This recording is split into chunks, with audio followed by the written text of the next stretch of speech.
डोंबिवलीत एकनाथ शिंदे यांच्या शिवसेनेकडून लावण्यात आलेले बॅनर चर्चेचा विषय बनलेला आहे। मी सध्या उभा आहे ठाकुर्ली रेल्वे स्टेशन परिसरामध्ये आणि आपण पाहू शकता या ठिकाणी शिवसेना एकनाथ शिंदे यांच्या शिवसेनेकडून लावण्यात आलेले बॅनर हे चर्चेचे विषय बनलेले आहेत। या बॅनरवरती आमचं काम बोलतंय फोडाफोडीच्या राजकारणाला छेद देत खासदार श्रीकांत शिंदे यांचा विकासाकडे कल अशा स्लोगन खाली या ठिकाणी बॅनर लावण्यात आलेले आहेत।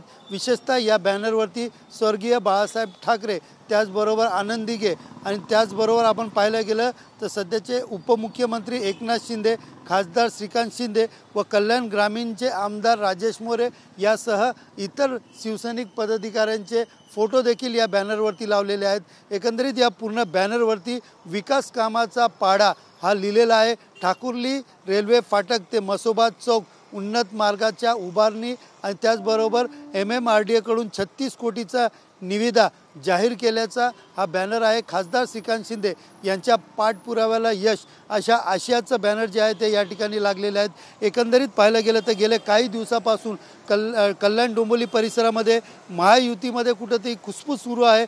एकामेकांचे पदाधिकारी व कार्यकर्ते आपल्या पक्षात घेऊन कुठेतरी फोडाफोडीचं राजकारण सुरू आहे आणि याच फोडाफोडीच्या राजकारणाला उत्तर देत कुठेतरी शिवसेना एकनाथ शिंदे यांच्या पक्षाकडनं अशा प्रकारची बॅनरबाजी केलेली असल्याची राजकीय वर्तुळामध्ये आता चर्चा सुरू झालेली आहे। कॅमेरा पर्सन गणेश रहाटेसह सुनील जाधव, TV9 मराठी, डोंबिवली।